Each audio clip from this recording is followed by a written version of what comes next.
하나님 말씀 보도록 하겠습니다. 하나님 말씀은 사사기 13장입니다. 사사기 13장 1절에서 7절까지 말씀입니다. 제가 가지고 있는 성경으로 구약성경 384페이지에 있습니다. 사사기 13장 1절부터 7절까지 말씀입니다. 우리 한 목소리로 읽어보도록 하겠습니다. 시작. 이스라엘 자손이 다시 여호와의 목전에 악을 행하였으므로 여호와께서 그들을 40년 동안 블레셋 사람의 손에 넘겨주시니라. 소라 땅에 단 지파의 가족 중에 마노아라 이름하는 자가 있더라. 그의 아내가 임신하지 못하므로 출산하지 못하더니 여호와의 사자가 그 여인에게 나타나서 그에게 이르시되 보라, 내가 본래 임신하지 못하므로 출산하지 못하였으나 이제 임신하여 아들을 낳으리니 그러므로 너는 삼가 포도주와 독주를 마시지 말며 어떤 부정한 것도 먹지 말지니라. 보라, 내가 임신하여 아들을 낳으리니 그의 머리 위에 삭도를 대지 말라. 이 아이는 태에서 나옴으로부터 하나님께 바쳐진 나신일이 됨이라. 그가 블레셋 사람의 손에서 이스라엘을 구원하기 시작하리라 하시니 이에 그 여인이 가서 그의 남편에게 말하여 이르되 하나님의 사람이 내게 오셨는데 그의 모습이 하나님의 사자의 용모 같아서 심히 두려움으로 어디서부터 왔는지를 내가 묻지 아니하였고 그도 자기 이름을 내게 이르지 아니하였으며 그가 내게 이르기를 보라, 내가 임신하여 아들을 낳으리니 이제 포도주와 독주를 마시지 말며 어떤 부정한 것도 먹지 말라. 이 아이는 태에서부터 그가 죽는 날까지 하나님께 바쳐진 나실인이 됨이라 하더이다 하니다. 아멘. 오늘도 하나님을 예배하기 위해 이 자리에 나오신 여러분들을 주님의 이름으로 환영하고 축복합니다. 우리 옆에 계신 분들과 인사할까요? 잘 오셨습니다. 오늘은 하나님을 만난 사람들 8번째 시간이면서 하나님을 만난 사람 4번째 인물인 삼손에 대해서 은혜를 나누어 보기를 원합니다. 오늘의 말씀의 제목은 삼손하면 먼저 떠오르실 수 있는 나실인이라는 제목으로 은혜를 나눕니다. 오늘부터 몇 주 동안 사사기 말씀을 통해 은혜를 나누어 보려고 합니다. 모든 성경 말씀이 다 특별하지만 특히나 이 사사기는 저에게 있어 의미가 남다른 성경입니다. 제가 청년 시절에 청년부에서 성경 퀴즈 대회를 한 적이 있습니다. 그때 성경 퀴즈 대회 범위가 이 사사기였는데 처음에는 자신이 있었습니다. 그래서 대충 준비하면 되겠다 싶어서 크게 신경 쓰지 않았어요. 그런데 성경 퀴즈 대회 날이 다가올수록 점점 마음에 부담이 되기 시작하는 겁니다. 그래도 나름 신학생인데 순위 안에 들어야겠다고는 생각이 들어서 일주일간 부단히 사사기를 읽었습니다. 일주일 동안 사사기를 한 20번 가까이 이걸 읽었던 것 같아요. 심지어 대전에서 대구로 내려가는 기차에서까지 이 사사기 성경을 읽었던 기억이 있습니다. 그러다 드디어 성경 퀴즈 대회 하던 날 아무것도 생각이 안 나는 겁니다. 왜냐하면 급한 마음에 그냥 단순히 많이 읽으면 되겠다 싶어서 그냥 읽기만 했지 이 전체적인 맥락을 파악하기보다 퀴즈에 나올 만한 것들만 찾아 읽었던 것 같습니다. 그래서 결국 3등 했던 기억이 있습니다. 그러다 보니 사사기라는 성경을 보면 옛날 그 열심을 다했던 기억이 떠오르고는 합니다. 그런데 이제 말씀을 전하는 사람의 입장에서 사사기를 보니까 정말 대충 읽어서는 안 되는 말씀이라는 생각이 들었습니다. 아마도 저를 비롯해 많은 성도님들께서 사사기라고 하면 사사들 위주로 성경을 보셨을 것입니다. 그런데 이 사사기라는 말씀 안에서는 사사를 사용하시는 하나님, 또한 사사를 통해 수많은 역사를 행하시고 기적을 베풀어 주시는 하나님, 또한 이 어두운 사사기 시기를 지나오는 동안 슬퍼하셨을 하나님의 마음이 느껴지기 시작하는 겁니다. 아시겠지만 사사기는 구약 성경 가운데서도 유독 어두운 성경 가운데 하나입니다. 왜냐하면 다른 성경들은 하느님께서 결국에는 희망을 주시고 소망을 품게 하시는 말씀들이 많이 기록되어져 있는 반면에 사사기는 갈수록 타락해져 가는 이스라엘의 모습을 보여주고 있기 때문입니다.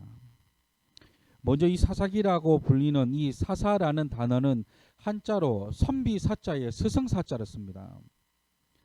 다시 말해 우리에게 때로는 인도자로서 때로는 가르침을 주는 스승으로서의 역할을 주는 책이 이 사사기라는 성경이라는 것입니다.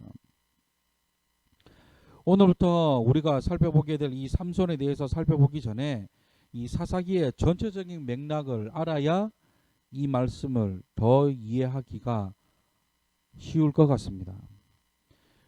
먼저 이 사사기는 주전 14세기부터 11세기에 기록되어진 말씀입니다. 우리나라로 따지면 후 청동기 시대나 초기 철기 시대 정도로 이해하시면 될 것 같습니다. 그리고 저자는 확실히 누구인지는 알 수 없습니다.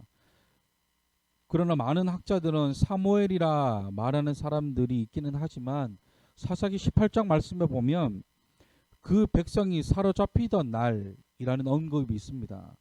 이 언급으로 봤을 땐 아마도 포로 시기에 기록되어졌거나 포로 시기 이후에 기록되어졌을 거라는 것을 추측을 해본다면 사무엘이 저자일 가능성은 굉장히 낮습니다.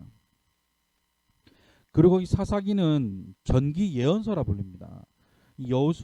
여호수아서부터 열왕기서까지를 전기 예언서라 부르는데 그 가운데 하나가 이 사사기입니다. 그렇다면 우리가 이 예언서가 어떤 의미를 가지고 있는지를 알아야 합니다. 이 예언서는 크게 두 가지로 나누어 볼 수 있습니다. 하나는 미리 말하는 거, 그리고 또 하나는 대신 말하는 거. 이 두 가지 의미가 예언이라고 하는 그 말에 담겨져 있는 것입니다. 흔히 알고 있는 미래를 점치는 것이 예언이 아닙니다. 때로는 하나님께서 앞으로 일어난 일에 대해서 말씀하시는 경우들이 있기는 합니다. 그러나 이 예언의 목적은 미리 예고함으로 앞으로 일어나게 될 심판들을 피하자는 의미로 기록되어진 것이 이 예언서들입니다. 다시 말해 이 사사기 말씀을 통해 하나님께서 저와 여러분들에게 말씀하시는 것은 이 말씀을 알아야 앞으로 일어나게 될 심판들을 피할 수 있다라는 것입니다. 쉽게 말씀드리면 앞으로 심판을 받지 않으려면 이렇게 해서는 안 된다라는 것을 말씀하고 있는 것이 이 사사기라는 것입니다. 그리고 이 사사기 하면 절대 빠지지 않는 것이 악의 순환이라는 고리입니다. 악의 순환. 이스라엘 백성들이 하나님 앞에 악을 행하면 하나님께서 이방 민족들을 통해 그들을 징계하시고 그러다가 그들이 하나님께 부르짖고 하나님께 살려달라 애원하면 그러면 하나님이 또 사사를 통해 그들을 구원해 주시고 그런데 그렇게 구원받아서 평안에 찾아오면 또다시 하나님한테 죄를 범하게 되고 이런 동일한 패턴이 이 사사기 가운데 무려 7번이나 등장합니다. 짧게는 200년, 길게는 400년이라 할 수 있는 이 사사기가 기록되어져 있을 이 시기 가운데 이런 동일한 패턴이 무려 7번이나 등장한다는 것이죠. 그리고 흥미로운 것은 이스라엘 백성들이 하나님께 부르짖은 이것이 하나님께 회개했다는 것은 아닙니다. 단순히 하나님께 목숨을 구걸하는 것입니다. 하나님 살려달라고. 그럼에도 불구하고 하나님은 자비로우셔서 그들에게 사사를 보내주셔서 그들을 구원하신 것입니다. 그들이 하나님께 부르짖은 것이 그들이 회개해서 그 전에 행하던 악한 일을 범하지 않았다는 것이 아닙니다. 계속해서 그 짓을 하면서도 하나님께는 살려달라 애원한 것입니다. 그렇다고 한다면 이들이 하나님 앞에 행하였던 죄악이 무엇일까? 이 사사기 가운데 등장하는 이들의 악행은 두 가지로 요약할 수 있습니다. 하나는 우상 숭배입니다. 다시 말해 하나님께 등을 돌렸다는 것입니다. 그리고 두 번째는 폭력입니다. 서로가 서로를 죽이고 형제가 형제를 죽이고 자신의 자녀를 제물로 바치는 그런 일들.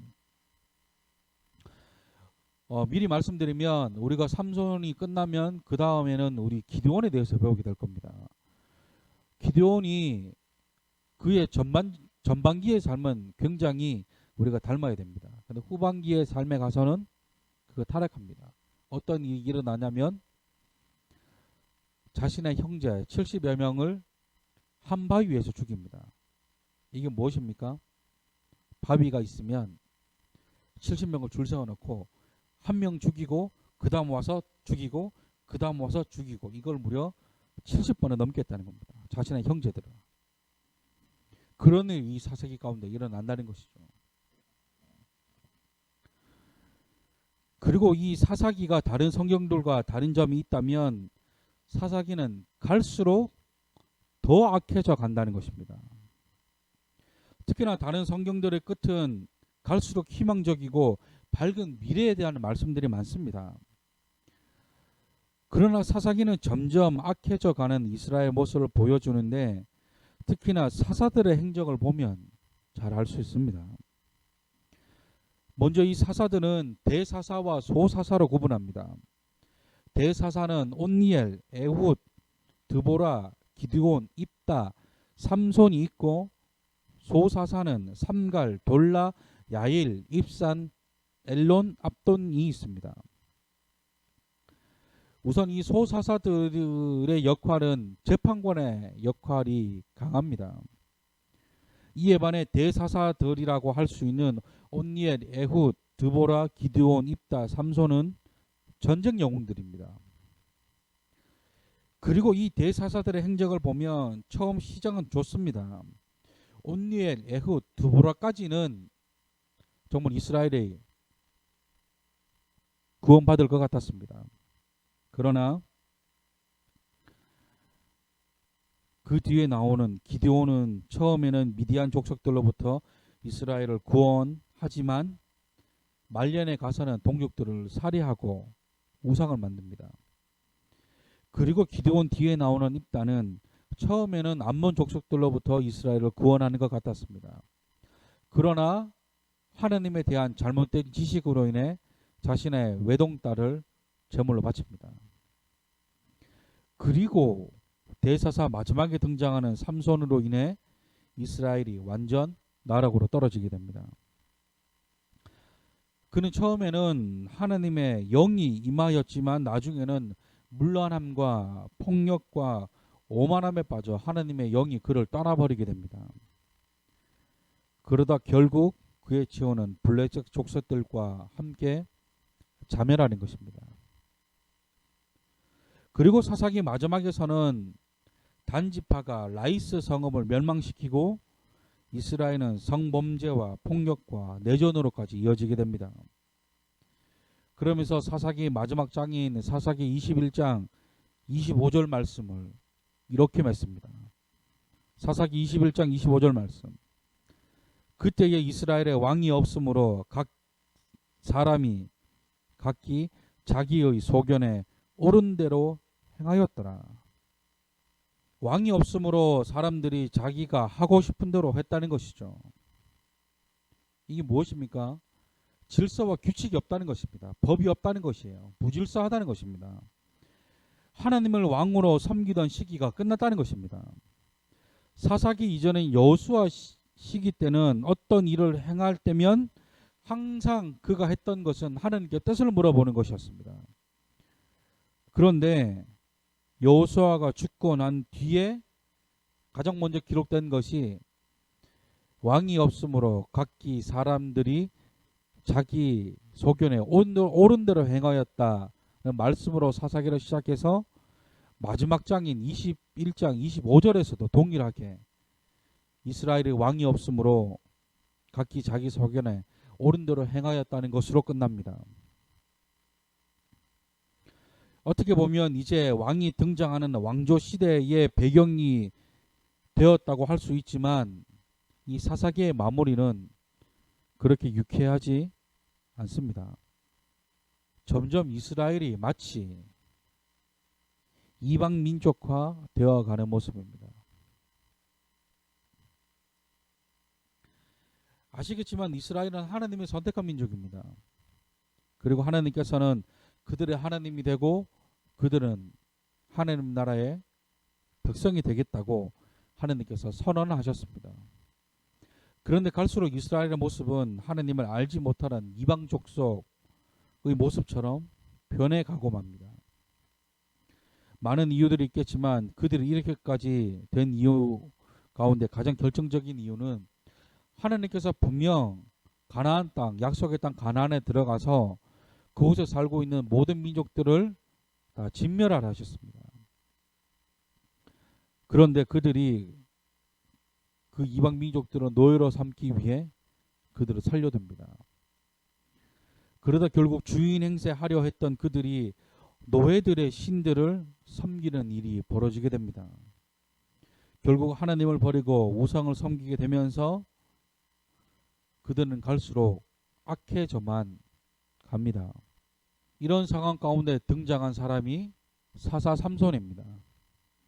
아마도 하나님의 유일한 해결책이었을지도 모르겠습니다.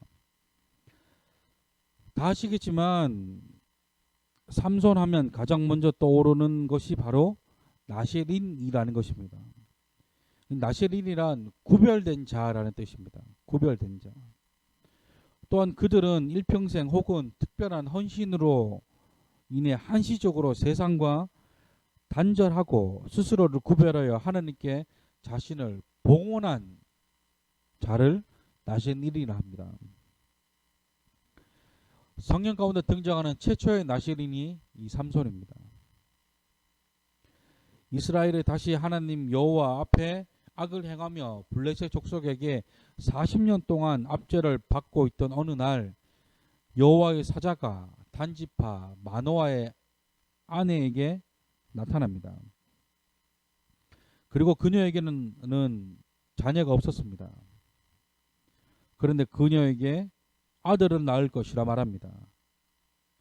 그리고 그녀에게 덧붙여 하는 말이 본문 4절 말씀에 너는 포도주와 독주를 마시지 말고 부정한 것도 먹지 말고 태어날 아기의 머리를 자르지 말라고 하시면서 그 아이는 태어나면서부터 하나님께 바쳐진 나신일이 될 것이라 말합니다. 보세요.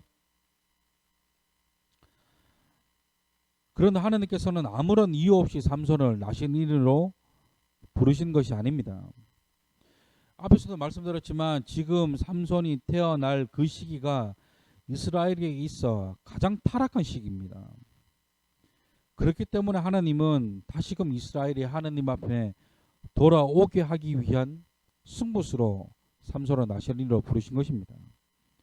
우선 나세린이 하지 말아야 할 것들에 대해 말씀하셨는데 첫 번째는 포도주와 독주를 마시지 않는 것입니다. 그리고 두 번째는 머리를 자르지 않는 것이죠. 그렇다고 한다면 왜 하나님은 굉장히 쉬워 보이는 이 두 가지를 하지 말라고 하셨을까? 이것이 지금 이 시대를 살아가는 저와 여러분들에게는 쉬워 보이는 일입니다. 그러나 그 당시 상황을 보면 이것은 그렇게 쉬운 일이 아닙니다. 왜냐하면 그 당시 이스라엘은 자신들의 정체성과 자신들의 하나님을 버리고 이방신들, 우상들을 섬기고 있던 시기입니다. 그 가운데 가나안 족속들이 섬기고 있던 우상들을 섬기기 위해서는 포도주와 독주, 머리를 자르지 않는다는 것은 그 당시 시대를 거스르는 행동입니다. 다시 말해 술을 마시지 않고 머리를 자르지 않는다는 것은 그 당시 사람들과 구별되는 행동이었다는 것입니다. 많은 사람들이 술을 마시고 머리를 자르는 이방 족속들의 문화에 빠져 있을 그때 하느님께서 나신 이는 그렇게 해서는 안 된다고 말씀하시는 것이죠. 하나님의 저와 여러분들에게도 말씀하시는 것이 세상과 구별되어야 한다는 것입니다. 그것은 하나님은 거룩이라 말씀하십니다. 거룩이라는 말의 의미는 구별된다는 것이죠. 하나님의 저와 여러분들에게 원하시는 것이 바로 이 거룩입니다. 아무리 이 시대가 물질 만능주의, 나 자신의 만족을 우선시하는 주의, 나 자신의 행복과 나의 성공을 위해 살아가야 하는 모든 것이 다 나 중심적인 생각이고 문화들로 가득하고, 내 성공을 위해서는 다른 사람의 성공과 행복마저도 빼앗아야 한다고 가르치는 이 세상 가운데 하나님이 이 삼손을 통해 나신인으로 구별되어진 이 삼손의 출생을 통해 우리에게 말씀하시는 것이 바로 이것입니다. 세상과 구별된 삶을 살아야 한다는 것. 이 약한 세상 가운데 저와 여러분들만큼은 구별된 자로서 하나님 중심, 말씀 중심으로 살아야 한다는 것입니다. 사랑하는 성도 여러분, 갈수록 악해져만 가는 사사기 시대의 이스라엘과 지금 이 시대의 모습이 크게 다르지 않습니다. 그래도 지금이 그때보다 낫다고 생각할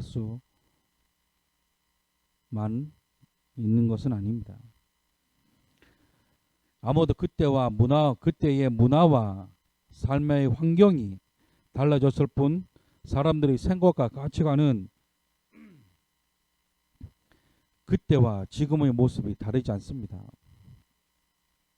왕이 없으므로 각자 자기 소견에 옳은 대로 행하였던 그때의 모습과 하느님 없이 잘 살 수 있다고 생각하는 지금의 문화와 삶의 모습이 전혀 다르지 않다라는 것입니다. 하나님은 우리를 나신인으로 부르셨습니다. 이 땅 가운데 구별된 자로서 믿지 않는 사람들로 하여금 저와 여러분들의 삶을 통해 하나님을 나타내기 위해 우리를 부르셨습니다. 이것이 우리의 사명이며 우리 삶의 기준이 되어야 합니다. 말씀을 정리합니다. 오늘은 삼손의 출생을 시작으로 하나님께서 저와 여러분들에게 요구하시는 것이 거룩한 삶, 나신이로서의 삶을 살아가기를 원하신다라는 사실을 우리가 배웠습니다. 이 사사기 당시 이스라엘을 변화시킬 하나님의 승부수는 삼손이었습니다. 그러나 우리는 그의 마지막 모습을 알고 있습니다. 그는 결국에는 하나님이 원하시는 대로 살지 못하였고 하나님의 사명을 끝까지 감당했다고 보기는 조금 어려운 삶을 살았습니다. 앞에서도 말씀드렸지만 사사기는 예언서입니다. 미리 알므로 하나님의 심판을 피하자는 목적으로 기록된 성경이라는 것이죠.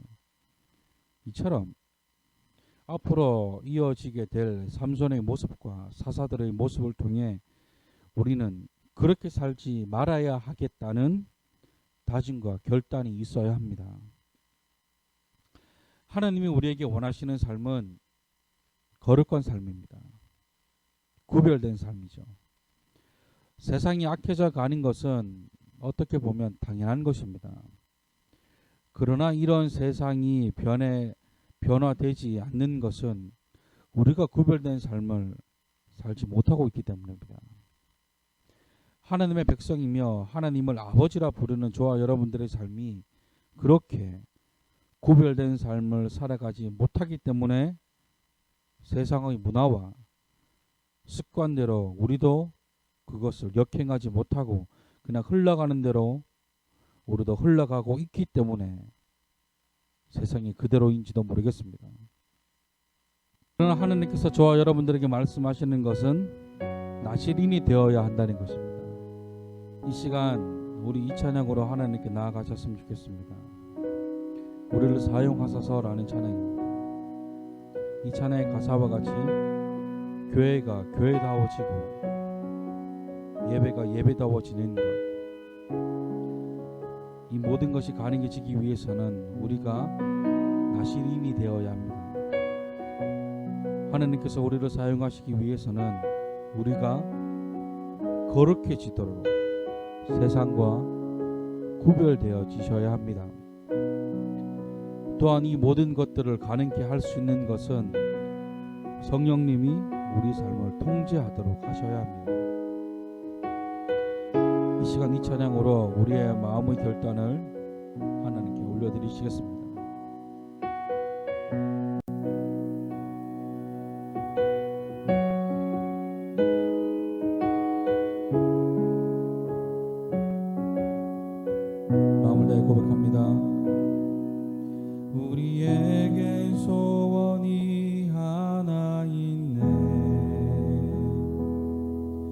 주님 다시 오실 그날까지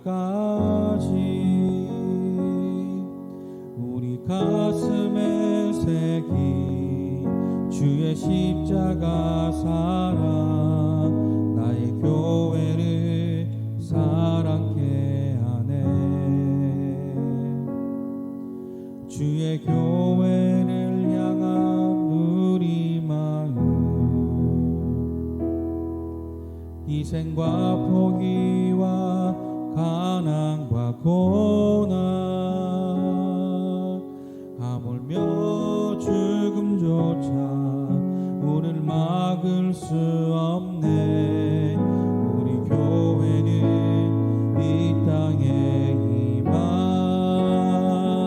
교회를 교회 되게 예배 되게 우릴 사용하소서. 진정한 부흥의 날 오늘 임하도록 우릴 사용하소서.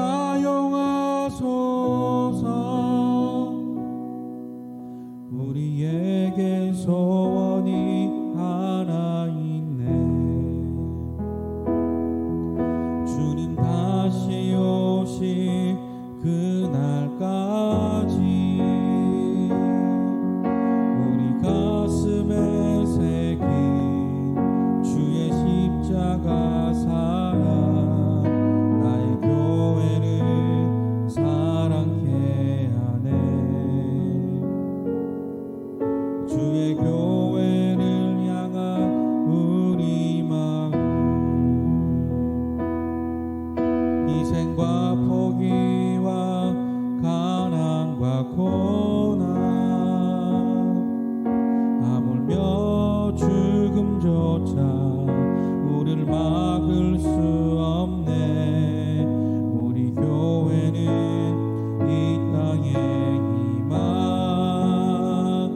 교회를 교회 되게 예배 되게 우릴 사용하소서. 진정한 부흥의 날 오늘 임하도록 우릴 사용하소서.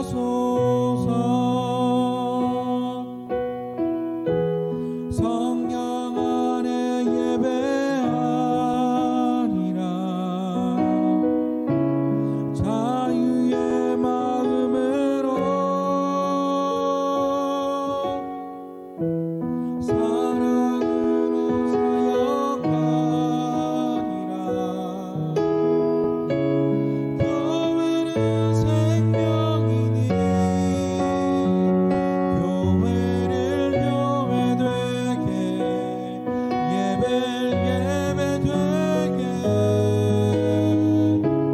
우릴 사용하소서.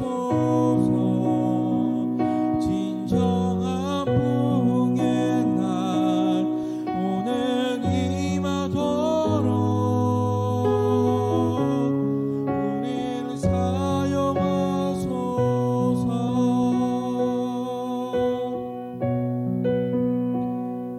우리 시간 하나님 앞에 기도하며 나아가실 때에 아버지 삼손은 나시린으로 부르셨던 것처럼 아버지 우리가 거룩한 삶으로 하나님께 나아가기를 소망합니다. 거룩한 삶을 요구하셨던 그 하나님 아버지 우리가 거룩한 삶으로 주님 앞에 나아가기를 원합니다. 구별된 삶으로 나아가기를 원합니다. 주님 나와 함께 하여 달라고 우리 시간에 주님만을 생각하시면서 우리 기도함으로 나아가시겠습니다. 기도하겠습니다.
구별된 자로서 우리를 부르신 주님, 아버지가 거룩한 삶으로 하느님의 원하시는 삶을 살아가기를 원합니다.